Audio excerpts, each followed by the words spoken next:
Driven by a vision to reshape the Horde into an honorable and unified force, Orgrim Doomhammer sought to root out the corruption festering within its ranks.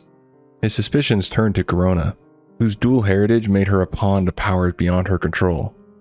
Capturing her, Orgrim subjected her to relentless interrogation. Her mixed blood made her less resilient to pain than her orcish kin, and it wasn't long before she broke under the strain, revealing the Shadow Council's existence and its secret location. Armed with this knowledge, Orgrim wasted no time. He stormed into the Council's clandestine meeting, his fury as unrelenting as his hammer. The warlocks who had wielded power from the shadows for so long found themselves powerless against his might. One by one, Orgrim struck them down, their twisted magic no match for his righteous path. Only a handful survived the slaughter, Shogal, the cunning ogre mage, and Gul'dan, the mastermind of the Council, among them. Though Orgrim despised Gul'dan, he recognized the necessity of compromise. The Horde's future demanded strength, and Gul'dan's dark power could still be of use. Reluctantly, Orgrim struck an uneasy alliance with the Warlock, binding him under strict terms that ensured Gul'dan's ambitions would remain leashed. For now. With the Shadow Council dismantled and Gul'dan brought to heel, Orgrim turned his gaze outward. The foundations of a new Horde were laid, one tempered by Orgrim's vision of strength and discipline. The preparations for the Second War began in earnest, the echoes of the first conflict still fresh in their minds of all who had survived. As the drums of war beat once more, Orgrim Doomhammer stood at the helm of the Horde, determined to lead it into an era of conquest and perhaps redemption. The path ahead would be fraught with peril, betrayal, and bloodshed, but for Orgrim, the dream of a united and honorable Horde was worth every sacrifice. With Stormwind in ruins and the Horde's forces overwhelming, Anduin Lothar faced a grim reality. There was no victory to be had. The kingdom of Stormwind was lost. Yet even in the face of such despair, Lothar refused to surrender entirely.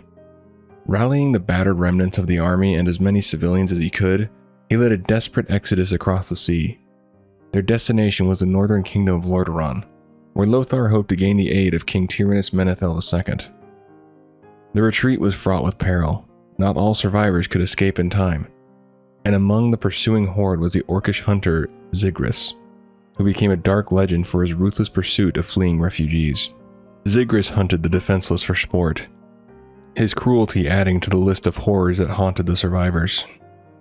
Upon reaching Lordaeron, Lothar delivered an impassioned plea to King Tyrannus and his court, recounting the horrors of the Horde and the stakes for all of humanity. His speech galvanized the king, who immediately called for an emergency council of war. In a masterful display of diplomacy, Tyrannus petitioned the rulers of Stromgarde, Koltiris, Alterac, Gilneas, and the magical city of Dalaran to unite against the orcish threat. The response was mixed. Most of the human nations pledged their allegiance to the burgeoning alliance, recognizing that unity was their only hope of survival. Yet there were dissenters. King Pyrrhinold of Alterac hesitated, his fear of the Horde's might outweighing his loyalty to humanity. King Gengramian of Gilneas, ever proud and isolationist, believed his kingdom could stand alone and withheld his support. Despite these cracks in unity, the alliance was forged and preparations for the Second War began in earnest. Years after the war's end, a solemn monument was erected to honor those who had fallen in defense of Azeroth. The Stone of Remembrance, standing proudly at Heroes' Vigil in the heart of the Stone Cairn Lake, became a symbol of sacrifice and resilience. Its inscription served as a reminder of the countless lives lost and the courage of those who stood against overwhelming odds, ensuring that their memory would endure through the ages. Warchief Orgrim Doomhammer sought to understand his enemy beyond the battlefield. From captured prisoners, he gleaned valuable insights into human culture and politics, eventually grasping the immense strategic and symbolic value of Lordaeron's capital city. Its fall would shatter human morale and solidify the Horde's dominance. But such an ambitious conquest required mightier weapons than the Horde currently possessed. 4 years had passed since the orcs first set foot on Azeroth, and constant war had taken its toll. The Horde's once great strength was now stretched thin, and their efforts to scavenge Stormwind's ruins yielded little of value. The kingdom's infrastructure was in shambles, offering no easy means to rebuild their war machine. But amidst these challenges, hope stirred in the form of the Dragonmaw clan. In their relentless pursuit of power, the Dragonmaw had unearthed a relic of unimaginable power, the Demon Soul. an ancient artifact forged in the fires of the War of the Ancients. Though its true power remained locked away, its potential was undeniable. Tasked with unraveling its secrets, Necros Skullcrusher began the painstaking work of unlocking the artifact's full destructive capabilities. With time, Doomhammer believed the Demon Soul would tip the scales in the Horde's favor, paving the way for the conquest of Lordaeron and the total subjugation of Azeroth. The Orcs had recently forged a tenuous alliance with the Amani Forest Trolls, a savage tribe whose hatred for humanity burned as fiercely as the Orcs' thirst for conquest. News of Stormwind's destruction was met with glee by the Trolls, who eagerly pledged their support to the Horde's war efforts. However, their loyalty came with a condition. Warchief Doomhammer would first need to rescue their imprisoned leader, Zul'jin. He was being held captive near the human settlement of Hillsbrad. Around the same time, the warlock Gul'dan stirred from the magical coma that had claimed him during the First War, a result of his ill-fated attempt to probe the mind of the fallen guardian, Medivh. Doomhammer, who had already purged the Shadow Council and much of Gul'dan's network of warlocks, was determined to finish the job and rid the Horde of their poisonous influence. But Gul'dan begged for his life and offered a proposition in exchange for his survival. Denying any allegiance to the demonic Burning Legion, the warlock promised to create warriors of unparalleled strength, beings that would rival humanity's most skilled magi and clerics. Skeptical but intrigued, Doomhammer allowed Gul'dan to prove his worth. To this end, he sanctioned the creation of a new clan, the Storm Reavers. Under Gul'dan's leadership, this new faction would channel the dark magic needed to forge Doomhammer's secret weapon, though the warchief's distrust of the warlock remained as sharp as ever. It was a dangerous gamble, but in war, Doomhammer knew even the most treacherous tools could sometimes serve a purpose. True to his word, but with a cunning twist, Gul'dan set about crafting the new warriors he had promised. His plan, however, was riddled with treachery, as he sought to ensure their loyalty would belong to him alone. Alongside his ogre lieutenant Cho'Gall, Gul'dan gathered the spirits of his fallen Shadow Council. While the Orcs held their dead as sacred, human corpses, abundant in the wake of the Horde's conquests, would serve as perfect vessels for these vengeful souls. Through his grim rituals, Gul'dan achieved his goal. The spirit of Terran Gore, once a powerful Orc, was bound to the body of a fallen human knight. From this macabre union rose Terran Khan, now known as Terran Gorefiend, the first of the Death Knights. These twisted creations wielded the chilling power of necromancy instead of fell magic. Their grotesque forms and violent nature a blight even Doomhammer found revolting. Yet, the warchief could not deny their effectiveness. In the face of looming war, the Horde would need every weapon it could muster, no matter how unholy. As Doomhammer rallied ogre enforcers to bolster his forces, a harsh reality loomed. Many of the Horde's warriors on the other side of the Dark Portal could not be mobilized in time for the coming conflict. Turning his gaze closer to home, Doomhammer set his sights on the dwarven kingdom of Khazad-dûm. The forges and mines of the dwarves promised the materials the Horde needed to replenish its dwindling supplies of weapons and resources. The home of the Bronzebeard clan within the rugged mountains of Khazad-dûm was a land of untold wealth. Rich veins of metal ore crisscrossed its depths. Reservoirs of oil lay waiting to be tapped, and the mighty forges of the dwarves produced weapons and armor of unparalleled quality. For the Horde, it was a treasure trove of resources, one that could fuel their war machine and secure their dominance. Recognizing the strategic value of Khazad-dûm, Doomhammer made a bold decision. Before turning the Horde's fury northward toward Lordaeron, the dwarven stronghold would have to fall. A full-scale invasion was unleashed upon the region, as Orcish warbands swept across the mountains, seeking to wrest control of its riches from the Bronzebeards. The battle for Khazad-dûm had begun, and the dwarves would soon face the unstoppable tide of the Horde's ambition. 6 years after the Dark Portal had first opened, the Horde's war machine rumbled into Khazad-dûm, braving a ferocious blizzard that blanketed the mountains in ice and snow. The dwarves of the Bronzebeard clan, however, were far from unprepared. Anticipating the Orcs' advance, demolition teams expertly collapsed mountain tunnels and passes, forcing the Horde to navigate a labyrinth of obstacles. At the same time, the dwarves called upon their steadfast allies, the gnomes of Gnomeregan, to join the defense.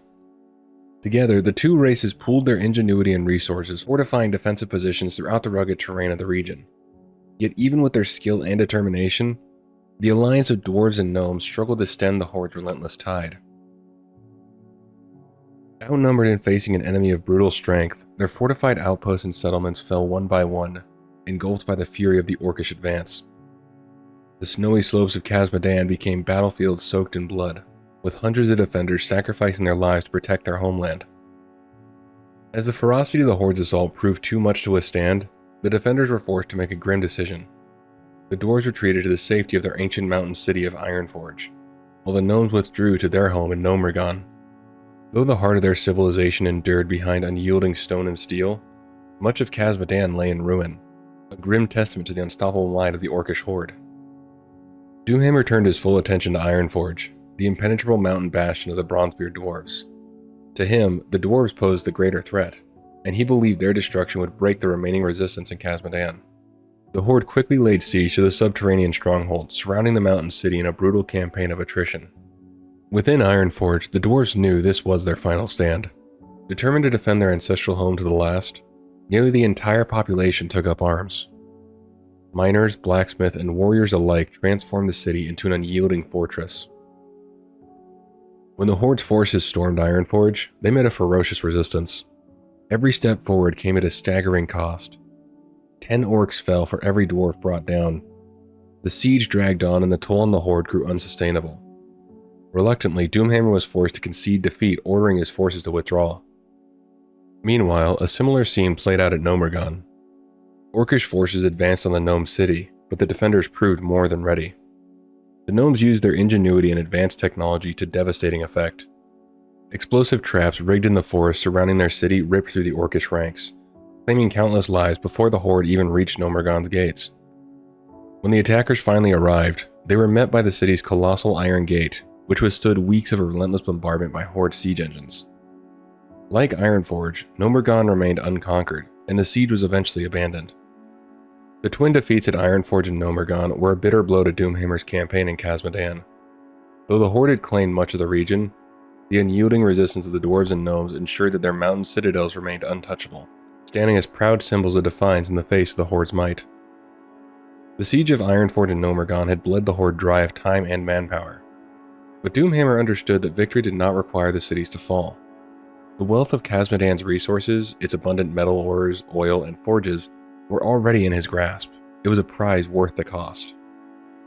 Rather than waste more lives on futile assaults, Doomhammer redeployed his forces strategically.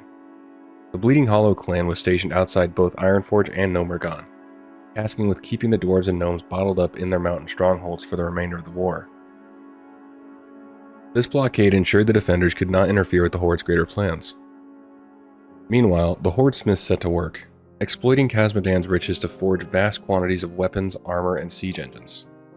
Under the unrelenting heat of commandeered forges, the Orc war machine roared to life, stronger than ever. With their armors now fully equipped and bolstered by the spoils of the dwarves' homeland, the Horde moved one step closer to achieving its ultimate goal, the total conquest of Azeroth. While the Horde forged its war machine in the south, the human leaders of Azeroth convened in Lordaeron's grand capital city. The Council of Seven Nations was a gathering unlike any other in history, bringing together the rulers of humanity's fractured kingdoms to debate the growing Orcish threat and the prospect of unity in the face of annihilation. In attendance were King Tyrannus Menethil II of Lordaeron, King Gen Greymane of Gilneas, Lord Admiral Dalen Proudmoore of Coltyrus, King Aiden Perinold of Alterac, Archmage Antonidas of Dalaran, and King Thoris Trollbane of Stromgarde. Representing the fallen kingdom of Stormwind was Sir Anduin Lothar, the Lion of Azeroth, whose grim warnings carried the weight of a nation lost to the Horde's wrath. As the council deliberated, refugees from Khazad-dûm arrived, bearing news of the Horde's brutal invasion of the Dwarven lands and their inevitable push northward. The reports painted a dire picture, shocking the human rulers and adding new urgency to their discussions. King Tyrannus and Anduin Lothar pressed relentlessly for unity, arguing that only a united alliance of all humanity could hope to stand against the Horde's overwhelming might. Their appeals found strong allies in Lord Admiral Proudmoore, whose bond of friendship with Lothar made him a staunch supporter. King Thoris Trollbane, whose close ties with Lordaeron reinforced his commitment to the cause. Archmage Antonidas, having studied the Horde's dark power and witnessed their destructive potential, also lent his voice in favor of an alliance. Yet the path to unity was not without obstacles. Centuries of rivalry and mistrust lingered between the kingdoms, and some leaders remained wary of sacrificing their sovereignty. Even so, the tide of opinion began to shift, driven by the undeniable threat of the Orcish horde looming ever closer. The Council of Seven Nations would soon shape the fate of humanity and of Azeroth itself. Amid the growing calls for unity, two voices stood firmly opposed, King Gen Greymane of Gilneas and King Aiden Paranold of Alterac. Their initial resistance stemmed from doubt. Both rulers questioned whether the Orcs truly posed a threat significant enough to warrant a grand alliance. But as the reports of the Horde's brutality grew harder to ignore, their objections shifted to something more self-serving: the fear of losing regional power in a unified front. For Paranold, the stakes were especially grim. Deep down, he harbored a crippling fear that humanity had no real chance of defeating the Horde. To him, resistance seemed futile, and he was unwilling to risk his kingdom for what he saw as a hopeless cause. Greymane, on the other hand, cloaked his defiance in pride, confident in Gilneas' isolationist policies and the strength of its defenses. He insisted the kingdom would stand alone, unaided against any threat. While the rest of the council debated unity as humanity's only path to survival, these two kings clung to their fears and pride, casting long shadows over the council's efforts. Their reluctance underscored the deep divisions that had always plagued the human kingdoms, divisions that the Alliance would need to overcome if it were to stand a chance against the Horde's relentless advance. Tensions within the Council of Seven Nations reached a breaking point as heated arguments threatened to tear the fragile discussions apart. King Gen Greymane and Aiden Paranold, frustrated and defiant, came dangerously close to abandoning the negotiations altogether. The prospect of unity seemed to crumble under the weight of mistrust and pride. It was then that Turalyon, one of Lordaeron's most revered priests, rose to speak. Standing tall with Stormwind's young prince, Varian Wrynn, at his side, Turalyon's voice cut through the chaos like a beacon of light. In an impassioned and heartfelt address, he painted a grim picture of what lay ahead if humanity remained divided. Using Stormwind's fall as a dire warning, he urged the gathered rulers to look beyond their pride and ambition, reminding them that humanity's survival depended on its unity. With fervor and conviction, Turalyon invoked the shared virtues of all humankind: bravery, devotion, and leadership. He spoke of these qualities as the very foundation of their strength, proof that together they could overcome even the might of the Horde. His words resonated deeply, silencing the room and commanding the attention of even the most skeptical leaders. As he concluded, the hall erupted into applause. Turalyon's speech had broken through the barriers of doubt and distrust, inspiring even the most reluctant kings to reconsider. That very day, the council cast their votes, and for the first time in history, humanity's kingdoms came together as one. The Alliance of Lordaeron was born, a united force forged in hope, courage, and the shared resolve to face the Horde's onslaught head-on. It was swiftly decided that Anduin Lothar, the Lion of Azeroth, was the ideal choice to lead the Alliance's military. Hailing from the fallen kingdom of Stormwind, Lothar held a unique neutrality among the squabbling nations, making him a unifying figure in a time of great division. When the mantle of Supreme Commander of the Alliance was placed upon him, Lothar accepted it with humility, but also with a deep awareness of the monumental responsibility he now bore. Few in history could claim to command the combined might of all humanity's kingdoms, a force unprecedented in scale and purpose. Lothar's first act as Supreme Commander was decisive. He ordered the armies of the Alliance to gather in the Hillsbrad foothills, a key region standing between the Horde and the northern kingdoms. There, the disparate forces would begin training, fortifying their defenses, and preparing to meet the Orcish advance. Yet even as the armies rallied, Lothar recognized the need for something greater, an ideal to inspire unity and purpose among the diverse cultures and traditions of the Alliance. The solution came from the Church of the Holy Light. Archbishop Alonzus Fowl, an ally of Lothar and a revered spiritual leader, proposed the creation of a new kind of champion, warrior priests who could embody the virtues of the light while standing firm on the battlefield. A handful of knights and other chosen individuals were trained intensively in both martial combat and the divine teachings of the light. These men and women would represent the highest ideals of humanity: courage, faith, and selflessness. This new order of warrior priests became known as the Knights of the Silver Hand, a shining symbol of hope for the Alliance. Their formation marked a turning point, giving the armies of humanity not just a cause to fight for, but heroes to rally behind. With the armies gathering and the paladins ready to take the field, the Alliance stood poised to face the Horde, united in purpose and brimming with newfound strength. Archbishop Alonzus Fowl subjected the fledgling paladins to a grueling and unrelenting training program, forging them into warriors as steadfast in combat as they were in their faith. When the Alliance army began massing in the Hillsbrad foothills, the paladins marched alongside them, gleaming symbols of hope and divine strength amid the gathering storm. Each paladin was entrusted with a sacred librum personally bestowed by Fal, a tome embodying a specific virtue they were to uphold. These librums served not only as tools of their devotion, but as constant reminders of the ideals they represented: courage, passion, justice, and sacrifice. The Archbishop's wisdom shone through in his chosen champions, each one a beacon of humanity's shared values. Lothar observed the paladins' progress with admiration. Their discipline and dedication impressed him deeply, and their effectiveness on the battlefield was undeniable. Recognizing their potential, Lothar selected 2 of the finest among them, Turalian and Uther, to serve as his lieutenants. With the paladins now at the heart of the Alliance's preparations, they became living embodiments of unity and purpose, ready to lead the charge against the Horde's darkness. Under Lothar's command and with the light shining in their ranks, humanity's army grew stronger and more resolute by the day. As the threat of war loomed ever closer, Anduin Lothar worked tirelessly to strengthen the Alliance's forces, seeking aid from any quarter willing to stand against the Horde. His attention turned to Quel'Thalas, the ancient homeland of the High Elves. Drawing upon his heritage as a descendant of King Thoradin, Lothar invoked an ancient oath made by the High Elves during the Troll Wars, a pledge to come to humanity's aid in times of dire need. Yet the High Elves did not see the Horde as their concern. King Anasterian's Sunstrider, cautious and aloof, dismissed the Orcish threat as distant and irrelevant to his people's safety. Reluctantly, he fulfilled the bare minimum of his kingdom's ancient obligation, sending a small token fleet to support the Alliance. Despite this lukewarm response, not all High Elves agreed with their king's indifference. Among them was a legendary ranger captain, Ilaria Windrunner, who defied Anasterian's orders and rallied a band of like-minded elves to join the fight.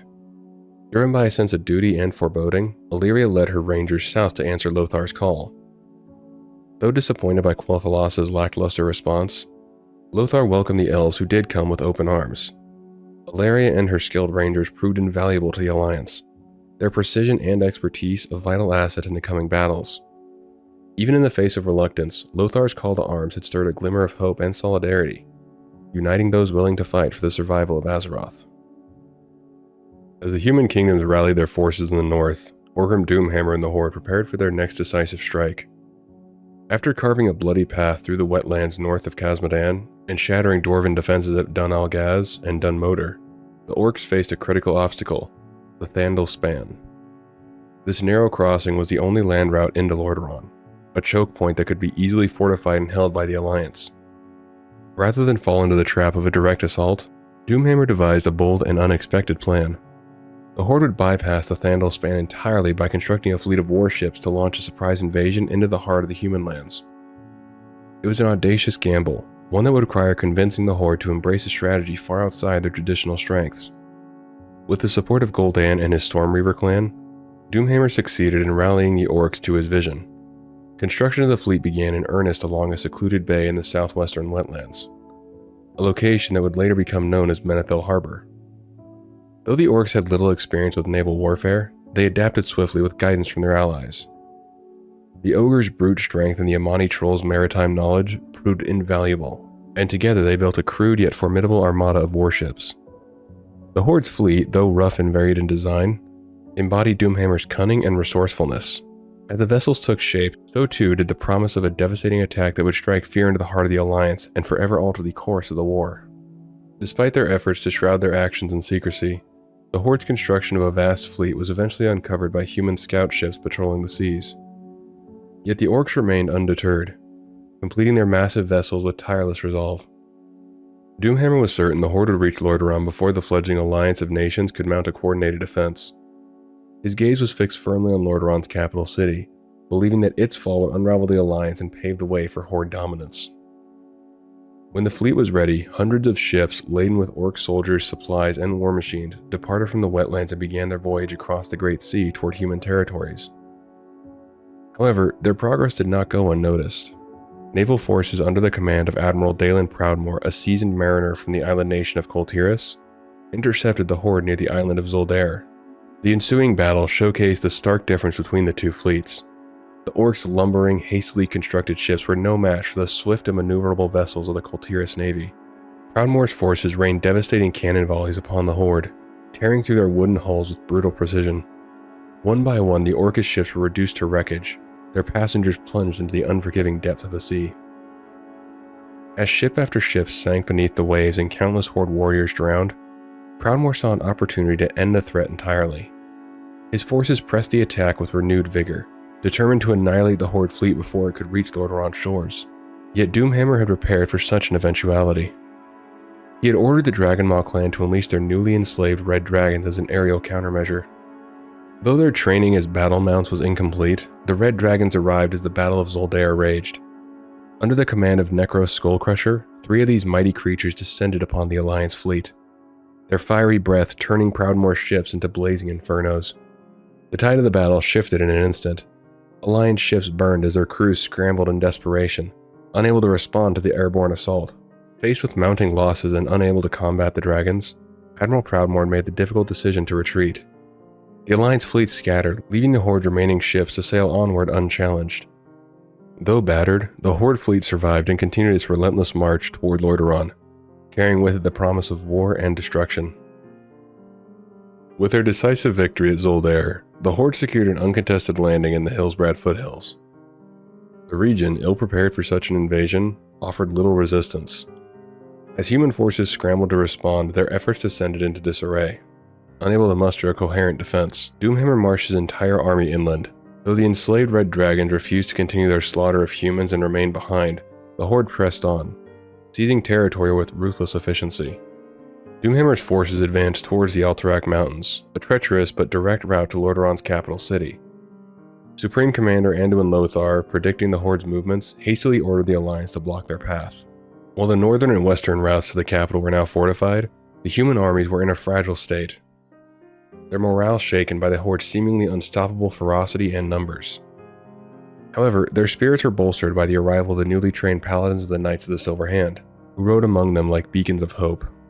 The stage was set for a confrontation unlike any before. In the shadows of the Alterac peaks, the full strength of the Horde clashed with the united might of the Alliance for the first time. The battlefield erupted in chaos as the two forces collided. Despite their brittle state, the Alliance held their ground. Lothar's paladins, wielding the light with righteous fury, inspired their comrades to fight on. Ilaria Windrunner's elite elven rangers unleashed deadly volleys of arrows, felling scores of orcs with precision. From behind the lines, the Magi of the Kirin Tor, led by Khadgar, unleashed arcane devastation, turning the skies and earth into weapons against the Horde. Yet as the battle reached its zenith, an eerie shift blanketed the field. A dense, unnatural fog rolled in, cold and heavy with the scent of decay. It crept across the bodies of the fallen Alliance soldiers, and wherever the mist touched, the dead rose once more. These reanimated warriors, twisted into grotesque forms of undeath, turned their weapons on their former comrades. Amidst the chaos, a new chilling foe revealed itself: the Death Knights. Cloaked in shadow, these harbingers of despair rode atop skeletal steeds, commanding the reanimated dead with malevolent precision. The Alliance forces, already strained, now faced a horror beyond comprehension. The Horde's assault, bolstered by the unholy might of the Death Knights, threatened to overwhelm even the most stalwart defenders. Yet despite the terror and carnage, the Alliance stood firm. Their unity and resilience tested like never before. The battle in the shadow of the Alterac Mountains was more than a clash of armies. It was a harrowing glimpse into the dark forces that sought to engulf Azeroth in despair. The Death Knights, unholy champions of the Horde, were a terrifying force to behold. Wielding dark necromantic magics, they unleashed devastation upon the battlefield. Their spells turned the fallen into relentless undead minions, and their very presence exuded a malevolent aura that seeped into the hearts of their enemies. For the human soldiers of the Alliance, the sight of these mounted harbingers of death, wreathed in shadow and malice, was more than just a physical threat. It was a psychological assault. Fear and despair spread like wildfire, causing the Alliance lines to waver and falter under the relentless pressure. But just as the tide seemed on the brink of turning irreversibly in the Horde's favor, the paladins of the Knights of the Silver Hand charged into the fray. Wielding the radiant power of the light, their arrival was like a dawn breaking through the darkest of nights. Their presence steadied the faltering Alliance ranks, rekindling hope where despair had taken root. Holy energy blazed from their weapons, cutting through the undead ranks and dispelling the Death Knights' vile mists. Turalian, Uther the Lightbringer, and their fellow paladins moved through the chaos with purpose. Their divine power healed the wounded, fortifying the resolve of the Alliance forces and rallying them to fight on. Under their leadership, the human soldiers shook off their initial terror, their courage reignited by the sight of these holy warriors standing unyielding against the darkness.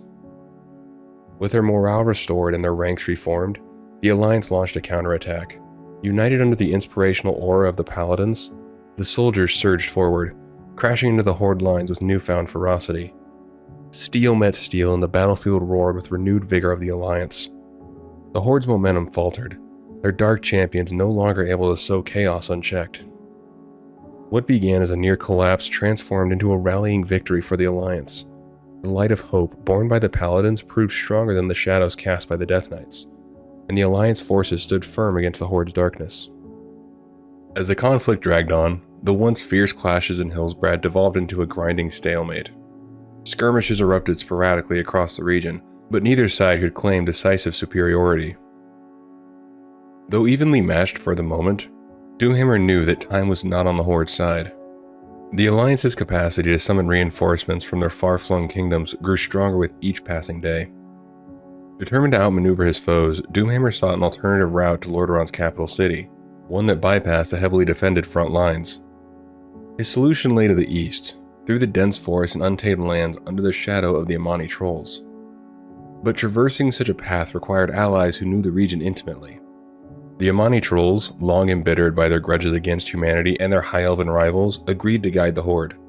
On one condition: the orcs would first make good on their promise to liberate the captured Amani warlord, Zul'jin. When scouts located Zul'jin imprisoned in a camp near Durnhold Keep, Doomhammer acted swiftly. He organized a raiding party of seasoned warriors, who descended upon the prison with ruthless precision. The defenders, unprepared for such a ferocious assault, were quickly overwhelmed. Zul'jin was freed, his chains shattered, and the warlord stood before Doomhammer, a symbol of the troll people's resilience. In return, Doomhammer extended an invitation. The Amani would have a permanent place within the Horde, their strength bolstering the orcish ranks as they marched toward domination. At first, Zul'jin scoffed at the offer. To him, an alliance with the Horde reeked of servitude, a path that would make his people subordinate to orcish ambitions. Doomhammer, however, assured the troll leader of his autonomy, promising that the Amani would stand as equals and not underlings. Still, Zul'jin demanded one further guarantee. If the trolls joined the Horde, the orcs must help them destroy their ancient enemies, the High Elves of Quel'Thalas. Doomhammer understood the weight of this condition. The path to Quel'Thalas would take his forces farther north than he had initially planned, delaying his ultimate assault on Capital City. But he also recognized the precariousness of his position. The Alliance's forces were vast, its leadership formidable, and the Horde needed every advantage it could muster. Reluctantly, the warchief agreed to Zul'jin's terms, forging a pact that would forever change the course of the war. With the Amani trolls as allies, the Horde now had the means to navigate the perilous eastern routes and strike at the High Elven Kingdom. The campaign ahead would be brutal and unrelenting. But for Doomhammer, securing victory required bold moves and unlikely alliances.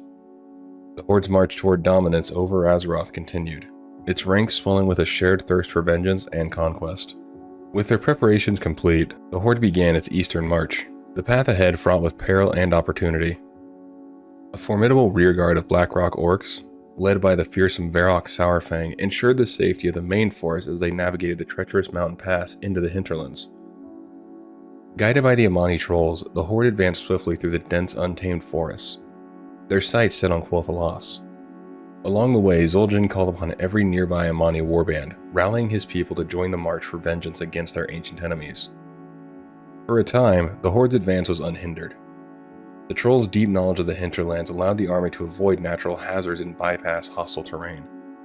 But the relative calm was shattered when dark shapes appeared in the skies above, winged figures that were not the Horde's red dragons. These were the Griffin Riders of the Wildhammer Dwarves, the fierce and reclusive defenders of the region. The Wildhammers, isolated in their mountain stronghold of Airy Peak, had little knowledge of the Horde or its warpath until the orcs entered their domain. Viewing the invading force as a real threat to their safety, the Wildhammers wasted no time in striking back.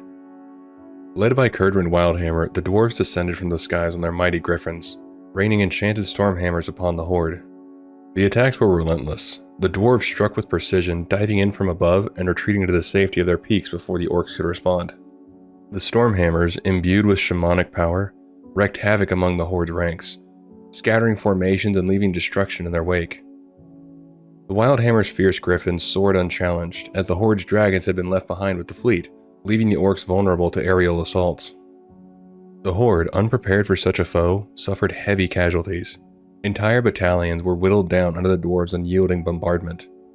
Despite their formidable strength and discipline, the orcs could find no reliable way to counter the Wildhammer's aerial tactics. Each passing day saw the Horde's numbers dwindle as they pushed deeper into hostile territory. Yet, even as losses mounted, the Horde pressed on, driven by Doomhammer's resolve and the promise of vengeance shared with their Amani allies. The journey to Quel'Thalas was proving far more arduous than anticipated, but the Horde's determination to claim victory, and the Wildhammer's commitment to their land, set the stage for a fierce and unpredictable confrontation in the battles yet to come. To resolve the relentless threat posed by the Wildhammer dwarves, Doomhammer launched a daring assault on Airy Peak itself. The towering mountain stronghold home to the Griffin Riders was the heart of the Wildhammer resistance. With the capital under direct threat, the Wildhammers recalled all their forces to defend their home. But Doomhammer's attack was more than a straightforward siege, it was a calculated diversion. As the Wildhammers concentrated their strength on the battle outside Airy Peak's gates, Doomhammer led half his forces away from the fray under the cover of chaos. Slipping northward undetected, he left the remainder of the Horde to maintain the assault on the hinterlands, ensuring the dwarves and their allies remained occupied. It was at this pivotal moment that Anduin Lothar arrived at the head of the Alliance army. Marching into the hinterlands, he swiftly joined forces with the embattled Wildhammers. Together, the combined might of the Alliance and the Griffin Riders broke the Horde's siege. The orcs, caught between two determined forces, were driven back into the dense forests of the hinterlands. Grateful for the Alliance's timely intervention, Kurgan Wildhammer pledged his people to their cause. The Griffin Riders of Airy Peak, with their Stormhammers and unparalleled aerial prowess, became a critical addition to the Alliance's arsenal. Their arrival was especially welcomed by Lothar, who had long worried over the Horde's aerial dominance bolstered by their Dragon Riders. However, the victory at Airy Peak came with sobering news. Kurgan informed Lothar of the Horde force that had slipped north under Doomhammer's command. The revelation filled the Alliance commander with dread, for it was clear that the war chief had outmaneuvered them. Lothar acted quickly, dispatching his trusted lieutenant Turalion along with a significant portion of the Alliance army to pursue the escaped Horde forces.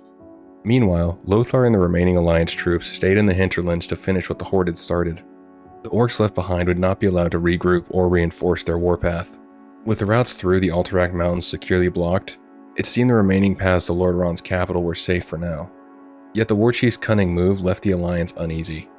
Doomhammer was on the march, and the stakes for Azeroth had never been higher. Doomhammer and his formidable force marched unimpeded toward the shimmering spires of Quel'Thalas, the heart of the High Elven Kingdom. Having outmaneuvered the Alliance army in the hinterlands, the Horde pressed forward with grim determination. Their path took them through the shadowed forests of Zul'Aman, the ancient capital of the Amani Trolls.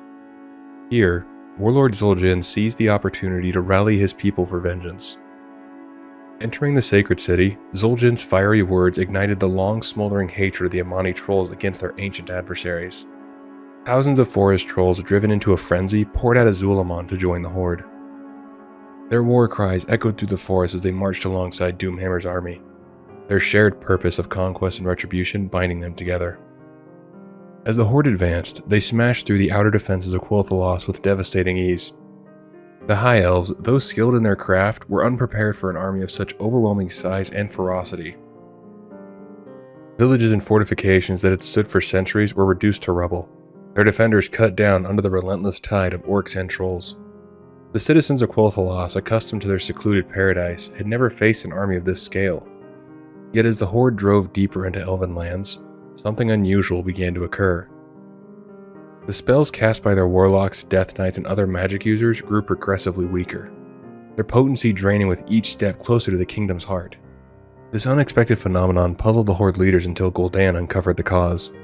The source of their diminishing magic was the Bandinorial, or Gatekeeper, a massive magical shield woven into the fabric of Quel'Thalas thousands of years ago. Anchored by a network of ancient runestones, the Bandinorial served as a dual-purpose defense.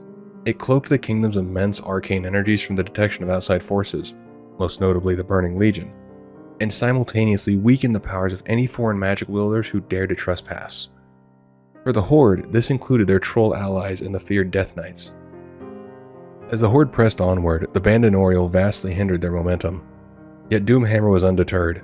The Horde's might was more than magic. It was brute strength, cunning strategy, and an unbreakable resolve. Even as their spells faltered, the army surged forward, determined to bring Quel'Thalas to its knees and carve their place in the books of history. Though wary of Gul'dan's motives, Doomhammer reluctantly granted the Warlock and his followers permission to dismantle the ancient runestones of Quel'Thalas. Gul'dan assured him that breaking the stones would eliminate the magical dampening effect, weakening the Horde's spellcasters. Driven by ambition and arcane hunger, Gul'dan and his acolytes wasted no time, targeting one of the massive stones and reducing it to rubble. But Gul'dan's intent went far beyond simply restoring the Horde's magic. From the shattered remains of the runestone, his lieutenant Cho'Gall began a dark and intricate ritual, harnessing the immense power imbued within the stone. Cho'Gall performed a great feat of terrifying ingenuity, transforming ordinary ogres into two-headed ogre magi. These monstrous creations, gifted with newfound spellcasting prowess, became a devastating addition to the Horde's arsenal. With their raw physical power now enhanced by destructive magic, the ogre magi would soon become a formidable force on the battlefield. With their spellcasters' powers restored and bolstered by the newly created ogre magi, the Horde resumed its unrelenting advance through Quel'Thalas. Villages burned as the orcs and trolls swept across the countryside, leaving a trail of ash and blood in their wake. No mercy was shown and no elf was spared as the Horde cut a swath of destruction towards its ultimate target, the gleaming capital of Silvermoon City. King Anasterion Sunstrider, ruler of Quel'Thalas, called upon his finest generals and warriors to mount a defense. The High Elven forces, though valiant and steeped in centuries of martial tradition, struggled against the sheer ferocity and numbers of the Horde. The defenders braced themselves for the onslaught, their resolve tested as never before. Just as the elves' hope began to waver, salvation arrived in the form of Turalyon and a large alliance army. The banners of humanity, dwarves, and elves united under a common cause, streamed into Quel'Thalas like a tide of light against the Horde's encroaching shadow. With reinforcements at hand, the Alliance and the High Elves prepared to stand together, determined to halt the Horde's advance and save Quel'Thalas from utter annihilation. As Turalyon deployed his forces against the advancing Horde, Alleria Windrunner rode swiftly to Silvermoon City to rally her kin. Arriving before the convocation of Silvermoon, the Ranger made her entrance unforgettable. In a dramatic display, she cast the severed head of a freshly slain forest troll warrior at the feet of King Anasterion Sunstrider. The grim trophy silenced the chamber, its presence a stark reminder of the danger at their footstep.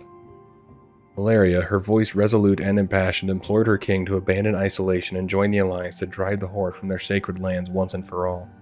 The sight of the troll's head combined with Alleria's fiery plea moved King Anasterion to decisive action.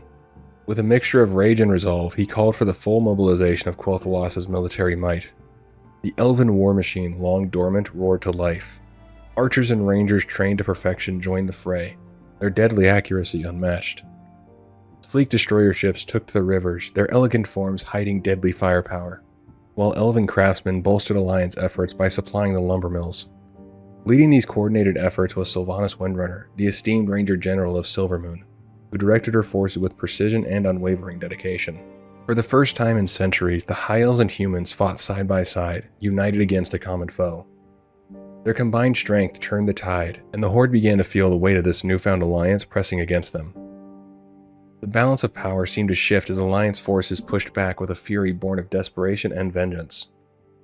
But the Horde had yet to play its most fearsome card. The skies above Quel'Thalas darkened with the shadow of wings as the enslaved red dragonflight descended upon the battlefield.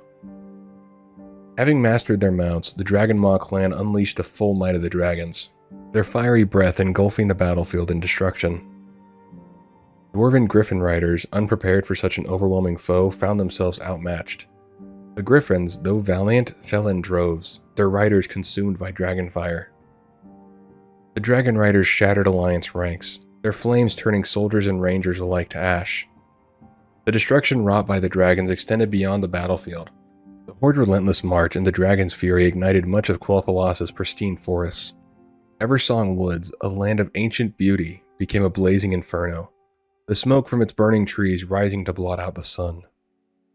The combined forces of humans and elves had given the Horde pause, but the introduction of the red dragonfly cast a long shadow over their efforts. As the flames of war engulfed Quel'Thalas, the majority of the High Elves retreated to the safety of Silvermoon. Their once proud armies now battered and scattered, could no longer stand against the relentless advance of the Horde. But where steel had failed, magic offered salvation. Turning to the sacred Sunwell, the heart of their power and culture, Quothalas' sorcerers performed an extraordinary feat. Drawing upon its boundless energies, they conjured a colossal shield that enveloped Silvermoon in an unbreakable barrier. For centuries, the Sunwell had fueled the elf civilization, enabling their mastery of arcane magic and the creation of their great works. Now it became their ultimate defense.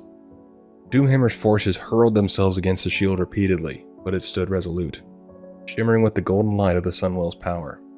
Even the fire of the enslaved red dragons could not penetrate the barrier, leaving the Horde frustrated and stalled outside the city's gates. Doomhammer grew increasingly displeased with this turn of events. Each day spent besieging the elven capital was a day lost in his ultimate mission, the conquest of Lordaeron's capital city. Time was slipping through his fingers, and with every moment the alliance grew stronger. Though his pact with the Amani trolls to destroy the High Elves remained unfulfilled, Doomhammer made a decisive choice. With the Sunwell shield proving unassailable, and the siege dragging on fruitlessly, he called off the assault on Silvermoon City. The Horde's ambitions turned southward once more, their focus shifting back to the human kingdoms. The path ahead would lead them through the inhospitable Alterac Mountains, a harsh and treacherous terrain that promised its own set of challenges. As the Horde marched away, Quothalas smoldered in the aftermath of their onslaught. Though the Sunwell had saved the elves from annihilation, their kingdom bore deep scars, both in its land and its people. Yet for the High Elves, survival meant a chance to rebuild, while the Horde, frustrated but undeterred, set its sights on a far greater prize. The Amani trolls, uninterested in Gul'dan's grand promises of power, remained steadfast in their siege of Silvermoon. Even as the Stormreaver and Twilight's Hammer clans began their southward journey under the Warlock's commands, the trolls refused to relent. They fought on with unyielding ferocity, determined to see their ancient enemies annihilated. However, they now fought alone, their allies gone, and their efforts were doomed to fail. The Dragonmaw clan, though tasked with overseeing Gul'dan's activities, saw the unfolding betrayal as too great of a risk to confront directly. Rather than engage Gul'dan and his forces, they chose to depart quietly, intent on warning the rest of the Horde of the Warlock's treachery. Meanwhile, the Amani struggle against the High Elves dragged on, each battle more desperate than the last. Though the trolls inflicted heavy casualties, their relentless assault ultimately crumbled. The elven defenders, led by their skilled rangers, pushed the Amani back. Zul'Aman itself was besieged, and warlord Zul'Jin, the heart of their resistance, was captured by a group of rangers under the command of Haldoran Brightwing. Though Zul'Jin narrowly escaped captivity and vanished into hiding, the defeat marked the collapse of the Amani offense. While the Amani fell to ruin, Gul'dan's Stormreavers and the Twilight's Hammer moved swiftly. Their treacherous march south met little resistance as they reached the Hillsbrad foothills. Now largely deserted by Horde forces focused on the march toward Capital City, there Gul'dan seized a portion of the Horde fleet, commandeering ships to carry his loyalists westward into the Great Sea. His ambitions lay far from the Horde's war or its goals. His eyes were set on the tomb of Sargeras. Elsewhere, in the early days of the Horde's invasion of Quothalas, a splinter group of orcs broke away from the main force, turning their attention to human settlements. They descended upon the community of Blackwood, reducing it to ashes. Every person perished despite the valorous efforts of Baron Garithos, who led a last stand against the invaders. Among the dead were Garithos' family, a loss that would shape his son, Othmar. Surviving the tragedy, Othmar Garithos fought alongside the knights defending the High Elven lands, but the scars of Blackwood's destruction left him bitter. He placed the blame for his family's death squarely on the Thalassian elves, fueling a resentment that would fester in his heart for years to come. Doomhammer's horde pressed westward, their determination burning as fiercely as the flames left in their wake. The prize they sought, the human capital, lay tantalizingly close, but the towering Alterac Mountains loomed as a potential obstacle. These alpine passes, if adequately defended, could delay their advance for months and jeopardize the horde's momentum. Yet fortune favored the invaders in a way few could have foreseen. As the horde reached the edges of the mountain range, they were greeted not by human defenders, but by an unexpected envoy, King Aiden Perinold of Alterac himself.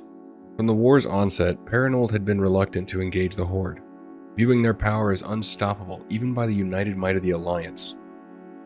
The sight of Doomhammer's army at his doorstep, an intimidating host of Death Knights, Ogre Magi, and dragons, solidified his resolve to avoid conflict at all costs. Fearing the destruction of his kingdom, Paranold sought to broker a deal with Doomhammer, even if it meant betraying his allies and committing high treason. The king proposed a bargain, safe passage for the Horde through the treacherous mountain passes in exchange for Alterax's preservation. Doomhammer accepted without hesitation. With Paranold's guidance, the Horde bypassed all defensive positions in the mountains, advancing swiftly toward their ultimate goal, the Tirisfal Glades and capital city. Emerging from the mountains unscathed, Doomhammer wasted no time. The warchief ordered his forces to lay siege to the human capital without delay, fully aware that time was slipping away. The Alliance, scattered and struggling to regroup, still posed a threat if given the chance to rally. For Doomhammer, victory demanded swift and decisive action. As the Horde began its assault, the fate of Lordaeron and the Alliance hung in the balance. Paranold's betrayal had opened the gates for the Horde's advance, but repercussions of his treachery would ripple far beyond the peaks of Alterac, shaping the future of Azeroth in ways neither king nor warchief could have anticipated. While Doomhammer's Horde advanced on Lordaeron's capital with alarming speed, Turalyon and the Alliance army in Quel'Thalas scrambled to respond. Though the Alliance had anticipated that the Horde might eventually strike at the heart of Lordaeron, the speed of their movements came as a dire shock. King Paranold's betrayal, enacted none had foreseen, had unraveled the Alliance's defenses and allowed the Horde to bypass critical choke points. Turalyon, commanding the remnants of the Alliance forces, set his sights on the capital. Rallying his troops, he ordered a swift march south, knowing that time was their greatest enemy. Yet even as he pushed his forces to their limits, doubt gnawed at him. Would they arrive in time to bolster the city's defenses, or would they find it in ruins upon their arrival? Within the walls of Capital City, King Tyrannus took command of the city's defense with resolve. Though he lacked personal experience on the battlefield, Tyrannus was a man of vision, charisma, and unshakable determination. He rallied the city's defenders and citizens alike with impassioned speeches, reminding them that the survival of humanity itself hung in the balance. Against the counsel of his advisors, Tyrannus took his place in the battlements, overseeing the defense with his own eyes. His presence inspired courage in his people, bolstering their will to fight. Even Doomhammer, a seasoned warrior and tactician, harbored a grudging respect for Tyrannus' tenacity and the unity of his people. Yet respect did not alter his purpose. The Horde siege engines pounded relentlessly at the city walls, each strike weakening the once imposing fortifications. As the flames of war consumed the outskirts, Doomhammer remained certain of one thing: Capital City would fall. It was only a matter of time, especially once the remainder of the Horde forces arrived from Quel'Thalas. As the siege raged on, the hopes of the defenders rested on the horizon. Reinforcements were coming, led by Turalyon and his hastily assembled army. But whether they would arrive before the city's walls crumbled under the Horde's relentless assault remained an open question. The stage was set for a battle that would determine not just the fate of the capital, but the future of all humanity. The absence of the Storm Reaver, Twilight's Hammer, and Dragonmaw clans began to weigh heavily on the Horde's siege of Capital City. Left behind to ensure the final destruction of Silvermoon, these clans had yet to rejoin the main force, their delay becoming a source of quiet unease among Doomhammer's commanders.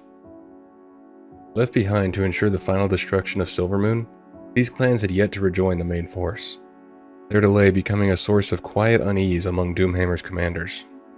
The siege, which had started with relentless force, now faced a new challenge: the arrival of Turalyon and his Alliance army from the east. Turalyon's sudden appearance forced Doomhammer to divert resources from the siege to confront this new threat. The Horde's pressure on the city slackened slightly as warriors were pulled from the front lines to hold back the advancing Alliance. Yet Doomhammer's concern wasn't for Turalyon's army itself. He had no doubts about the Horde's ability to face them in battle. What unsettled him was the deeper implication of their arrival. If Turalyon had reached the capital first, it meant other Alliance armies were likely close behind. The clock was now ticking. For the Horde to seize victory, the city's walls needed to fall, and quickly. Doomhammer knew the Alliance forces converging on the capital would only grow stronger as they arrived, turning what had been an advantage for the Horde into a precarious position. The Warchief still had his Death Knights, the Ogre Magi, and other powerful weapons at his disposal, but they were not enough on their own to overwhelm the city's formidable defenses. Doomhammer's frustration mounted. The three missing clans represented the reinforcements he needed to deliver the final blow. Without their numbers, storming the battlements would be a costly and prolonged endeavor, one that risked handing the Alliance time to regroup and outmaneuver them. The Warchief's determination burned brighter than ever. With each passing moment, the balance of power in the siege teetered closer to a turning point. The siege of Capital City had become more than a battle of strength. It was a race against time, and the stakes had never been higher. The Horde's unity and resolve would soon be tested as the war reached its fevered crescendo. The arrival of the Dragonmaw clan brought a moment of grim clarity to War Chief Doomhammer. Marching into the Horde's besieged camp alone, their battered warriors bore devastating news. Gul'dan, in a final act of treachery, had taken the Stormreaver and Twilight's Hammer clans and abandoned the Horde entirely. As the weight of this betrayal settled over Doomhammer, another blow followed swiftly. Reports confirmed that the Alliance had uncovered King Perinold's treachery. Troops from Stromgarde, led by the indomitable King Thoris Trollbane, had seized Alterac and fortified its mountain passes, effectively cutting off the Horde's last connection to reinforcements from the Hillsbrad foothills and hinterlands. Doomhammer now faced an unbearable truth. The Horde army, entrenched in Tirisfal and battered from prolonged fighting, was utterly isolated. Even if the walls of Capital City fell, the Horde's position had become indefensible. The Alliance's combined forces, bolstered by reinforcements converging from across the region, would be unstoppable. The campaign was lost. Rage burned within the war chief at this momentous setback. The betrayal of Gul'dan, the betrayal of Perinold, and the encroaching Alliance had conspired to unravel the Horde's ambitions. With no other option, Doomhammer gave the bitter command. The Horde would retreat to Khazad-dûm. It was a desperate bid to regroup what remained of his forces and salvage some fragment of victory from the ashes of defeat. To ensure the retreat was not a slaughter, Doomhammer deployed his remaining assets with precision. The Red Dragon Riders were unleashed to harass and delay the pursuing Alliance forces. Their fiery breath intended to buy the Horde precious time. Meanwhile, Doomhammer tasked the Blacktooth Grin clan with a singular mission: to hunt down and eliminate Gul'dan. The Warlock's treachery had not only cost the Horde critical manpower, but may have doomed the entire campaign. His betrayal would not go unanswered. As the Horde began its retreat, its once mighty army fractured and bloodied, the ambitions of conquest that had driven Doomhammer and his warriors for so long seemed a distant dream. Yet even in defeat, the war chief clung to his resolve, determined to rebuild and fight another day. The Horde found itself in full retreat, scrambling to reach friendly territory as the relentless Alliance forces bore down on them with unyielding determination. In the hinterlands, the Orcs barely managed to break through Anduin Lothar's formidable troops, making a desperate bid for Thandal's span to the south. Hot on their heels was the main Horde force, led by War Chief Orgrim Doomhammer. Exhausted after weeks of grueling marches and skirmishes, Doomhammer's warriors stumbled into the wetlands, battered and weary. But time was their enemy, and there was no respite. With grim resolve, they pressed on into the frigid peaks of Khazad-dûm, knowing that every moment counted. The Alliance, bolstered by their own recent victories, swiftly reclaimed Thandal's span with the support of naval forces from the recently liberated island of Tolbarad. Their momentum carried them further, liberating Dun Moder and Dun Algaz as they pushed southward. Yet despite their success, one critical location eluded their grasp: the shadowed halls of Grim Batal, its dark secrets being concealed from the advancing armies, who remained unaware of the Horde's stronghold within. Far across the seas, on the storm-lashed island housing the tomb of Sargeras, Gul'dan's treacherous ambition came to a brutal end. The Warlock met his fate at the hands of the tomb's demonic guardians, his thirst for power leading to his destruction. The Stormreaver and Twilight Hammer clans, loyal to Gul'dan, shared his grim demise. They were mercilessly hunted down by the Blacktooth Grin clan, led by Maim and Dalrand Blackhand. Acting on Doomhammer's orders, the brothers ensured that few of Gul'dan's followers escaped the island alive, stamping out the last embers of his betrayal in a sea of blood. It was a time of chaos and desperation, where victories were hard won and the cost of failure was paid in lives. Both the Horde and the Alliance fought with everything they had, their destinies entwined in the fires of an unforgiving war. Dragon Riders dispatched by War Chief Doomhammer eventually located the Blacktooth Grin clan on their return journey, bearing news of Gul'dan's demise. Doomhammer welcomed the report with grim satisfaction, lamenting only that it was not his axe that struck the final blow. Yet even with Gul'dan gone, the forces returning by sea would arrive too late to bolster the Horde's precarious position. The once mighty Horde that had entered Khazad-dûm was now a shadow of its former strength. Less than half of its original force remained. Doomhammer recognized the grim reality. Khazad-dûm could not be defended in their weakened state, especially with the looming threat of the dwarves and gnomes rejoining the fray. The war chief knew he needed reinforcements, and he needed them quickly. Messengers were dispatched across the dark portal to Draenor, calling for reinforcements from the savage and bloodthirsty clans that had stayed behind. Every available soldier would be required. Doomhammer declared Blackrock's Spire as the Horde's rallying point, a fortress deep in Horde territory where they could trade space for time. There, the Alliance would pay a bloody toll for every inch they advanced. The Bleeding Hollow clan, entrenched in Khazmodan since the early days of the Second War, was tasked with a grim mission. They were to hold back the advancing Alliance forces at all cost, delaying their progress to buy Doomhammer the precious time he needed to regroup and fortify. It was a desperate gambit, but the Horde's survival depended on it. At the same time, Doomhammer reached out to Chieftain Zuluhead of the Dragonmaw clan with urgent orders. Zuluhead was to gather every scattered Dragon Rider under his command and prepare for the final battle. He was also instructed to transport Alexstrasza the Lifebinder and any other Red Dragon still held at Grim Batal to Blackrock Mountain immediately. Their fiery strength would be vital in the coming confrontation. Additionally, Zuluhead was charged with guarding the Blacktooth Grin as they sailed back to safety. Doomhammer's strategy was bold, yet tinged with desperation. The Horde was battered and outnumbered, but their war chief's resolve remained unshaken. The final act of the Second War was beginning to take shape, with Blackrock Mountain as its inevitable stage. Every decision Doomhammer made was laced with the hope that the Horde could hold the line, reclaim their strength, and perhaps, just perhaps, turn the tide once more. Supreme Commander Anduin Lothar drove his forces relentlessly, urging them to match the pace of the retreating Horde. Victory, after months of grueling marches and brutal battles, was finally within their grasp. Much of the Alliance army's endurance during this pursuit could be attributed to the unwavering efforts of the paladins who marched alongside them. The Knights of the Silver Hand worked tirelessly, healing the wounded, inspiring the weary, and fortifying the resolve of all who doubted.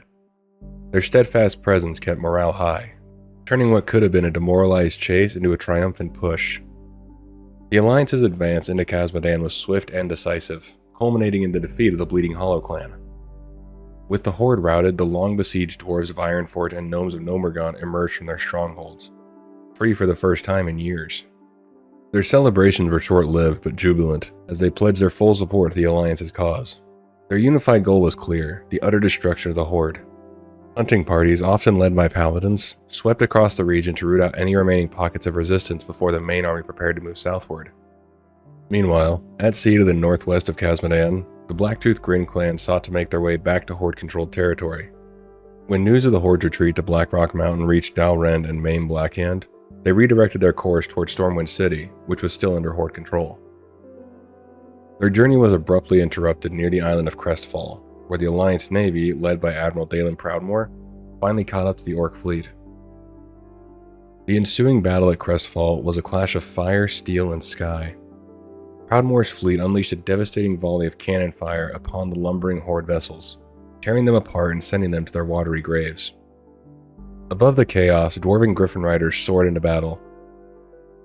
Hardened by previous encounters with Horde Dragon Riders, these skilled aviators deftly outmaneuvered the Red Dragons, providing critical support to the fleet below. Despite their efforts, the Dragons managed to inflict devastating losses, their fiery breath claiming the entirety of the Alliance's Third Fleet. Among those lost was Derek Proudmoore, the Admiral's son, whose death in the flames would forever haunt his father. The Alliance emerged victorious, securing naval supremacy and ensuring no further Horde reinforcements could escape. While Dalrend and Main Blackhand, along with a handful of survivors, managed to evade destruction, the vast majority of the Horde fleet now lay shattered at the bottom of the Great Sea. The Alliance's victory at Crestfall was a turning point in the war, a decisive blow that crippled the Horde's naval power and solidified the Alliance's path toward ultimate triumph. Yet even in victory, the cost was heavy, a reminder that the war's end, though near, would not come without sacrifice. The Alliance army, an unyielding force of thousands, marched into the smoldering waste of the burning steppes. Their sights set on the Horde's most formidable stronghold, Blackrock Mountain. Humans, dwarves, elves, and gnomes advanced side by side, their resolve as unyielding as the volcanic peaks looming ahead. The siege engines rumbled forward, their massive wheels carving deep tracks into the scorched earth, as the Alliance prepared to lay siege to the Horde's final bastion. Inside Blackrock Mountain, War Chief Doomhammer stood on the brink of desperation. The reinforcements he so desperately needed were nowhere to be found. The Dragonmaw clan and their fearsome dragons had yet to arrive from Grim Batal. The Blacktooth Grin clan was crippled, their fleet nearly obliterated at the Battle of Crestfall, and no aid from Draenor would arrive in time to turn the tide. But Doomhammer was not a leader who surrendered to despair. If defeat was inevitable, he would make it a defeat for the ages, a final glorious stand against the encroaching alliance. Calling on the Horde to remember its roots, Doomhammer stoked the fires of their bloodlust. He painted the coming battle not as a defense, but as an act of vengeance, a reckoning for the indignities suffered at the hands of their enemies. The gates of Blackrock Mountain stood firm against the Alliance's siege engines. But Doomhammer had no intention of waiting for them to break. Instead, the great doors suddenly groaned open, and from the heart of the mountain poured thousands of Horde warriors, their roars echoing like thunder across the battlefield. At the forefront of this ferocious charge was Doomhammer himself, clad in his iconic black plate armor and wielding the mighty hammer that bore his name. Though he knew the Horde lacked the strength to overwhelm the Alliance through sheer force, Doomhammer had a different target in mind: Supreme Commander Anduin Lothar. He believed that if he could bring down the Alliance's leader on the field of battle, the human forces would crumble, just as the Orcs would falter at the death of their warchief. The sudden onslaught caught the Alliance forces off guard. For a moment, chaos rippled through their ranks as the Horde pressed forward with suicidal ferocity. Amid the carnage, Doomhammer's warriors carved a path of destruction, a wedge aimed directly at Lothar. The warchief's strategy was bold, reckless, and brimming with the defiance of a leader determined to face his enemies on his own terms. And so, through fire, steel, and blood, Doomhammer fought his way toward the man he believed held the key to the battle's outcome. The clash of these two titanic figures was inevitable, a collision of ideals, strength, and destiny set against the backdrop of a war that would shape the future of Azeroth. The battlefield trembled as Lothar faced Doomhammer in single combat. Amid the chaos of clashing armies and the screams of war, the two titans stood locked in a duel that seemed to hold the fate of Azeroth itself.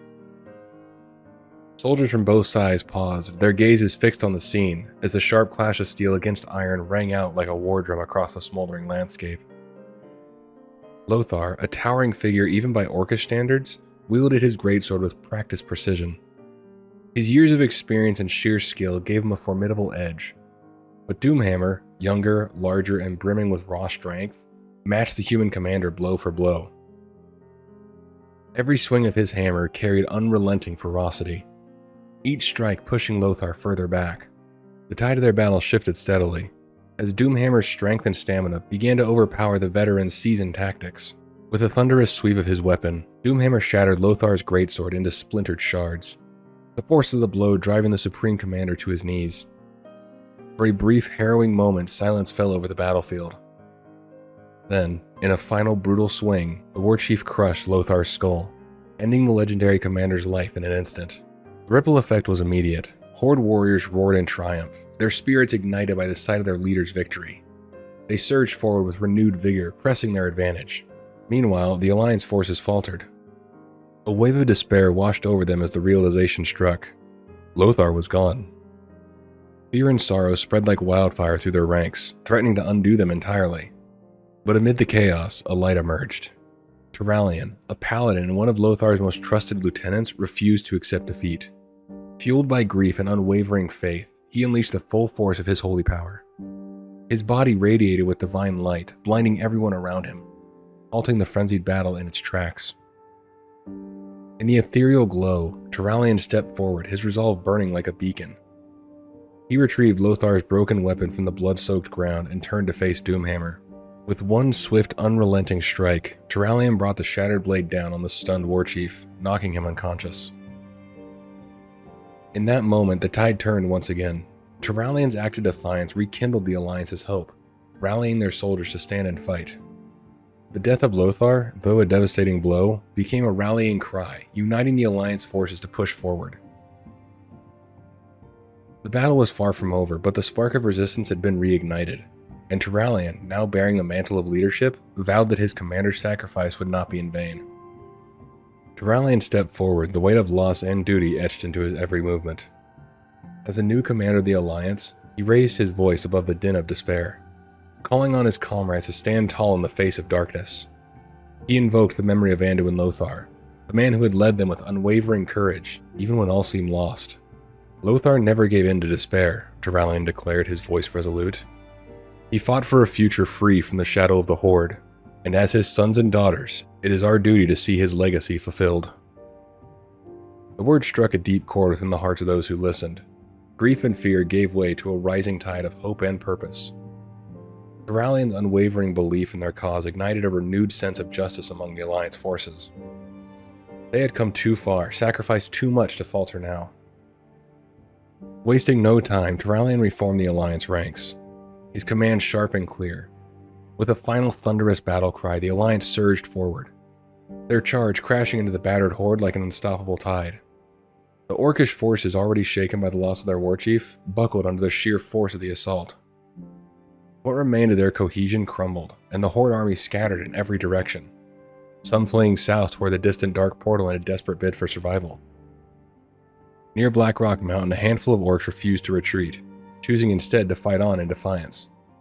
But Turalian, driven not by vengeance but by justice, ordered his forces to overwhelm and capture these remaining fighters rather than cut them down. The battlefield became a testament to the Alliance's resolve, as even the fallen warchief Doomhammer was seized and bound in chains alongside the other prisoners. When the dust settled, the once mighty horde lay shattered beyond any hope of recovery. The chains around their prisoners symbolized more than just their defeat. They marked the end of a war that had ravaged Azeroth. Standing amidst the echoes of the final battle, Turalian carried the memory of Anduin Lothar, now more than a fallen hero. He was a symbol of the unity and resilience that had brought the Alliance to victory. And so, the dawn of a new chapter began, shaped by the sacrifices of those who refused to yield. The defeat at Blackrock Mountain had shattered Doomhammer's horde beyond repair. The once mighty force, now scattered and broken, fled southward under the command of the cunning Death Knight, Terran Khan Gorfiend. His destination was the Dark Portal, the mysterious gateway to Draenor and the Horde's only hope for refuge. But the remnants of the Horde found no respite in their flight, as Turalian and his relentless Alliance forces pursued them at every turn. The Alliance, driven by a desire not only for vengeance but also for answers, pursued Gorfiend's group with single-minded determination. They sought the Dark Portal, the source of the Orcs' invasion and the root of the cause that had consumed their world. The pursuit came to a head in the Black Morass, just outside the portal itself. Here, amidst the barren and twisted landscape, Turalian's forces descended upon their enemy. The battle that followed was among the most desperate and brutal of the war. The Horde, now fighting not for conquest but for survival, unleashed their full fury. Death Knights clad in dark armor wove destructive magics, while the beleaguered orcs fought with a savage determination born of desperation. The Alliance pressed hard, but the Horde's resistance was fierce. In the chaos, Gorfiend's forces managed to buy enough time to retreat through the Dark Portal, slipping away into the unknown reaches of Draenor. Despite the Alliance's determination, Turalian made a fateful decision. He would not order his forces to follow. The risk of venturing into an alien world, unprepared and vulnerable, was too great. Instead, he resolved to destroy the portal and seal the gateway forever. To accomplish this monumental task, Turalian called upon the arcane mastery of Khadgar and his fellow mages from the Kirin Tor. The spellcasters gathered around the towering stone frame of the Dark Portal, channeling their combined power into a spell of unimaginable magnitude. The air shimmered with raw magic, as the incantation unraveled the very fabric of the portal, ripping apart the energies that sustained the rift between worlds. The spell culminated in a blinding explosion of arcane force, shattering the stone gateway into a rain of dust and debris. The sky itself seemed to ripple with the aftershock, the echoes of the portal's destruction fading into silence. The gathered Alliance forces erupted into jubilant cheers, their voices ringing out across the Black Morass. The Dark Portal, the symbol of the Horde's invasion and the source of so much suffering, was no more. For the Alliance, the destruction of the portal marked the end of the Second War, a victory hard won but costly. The battlefield was littered with the scars of their struggle, and the memories of the fallen weighed heavily on those who survived. As the dust settled and the cheering faded, many among the Alliance forces stood in quiet reflection. The portal's destruction closed a dark chapter in Azeroth's history, but its legacy would linger, a reminder of the sacrifices made to defend their world. That's going to do it for this one. Hopefully you did enjoy. Thanks for tuning in. See you in the next one. Take care of yourself.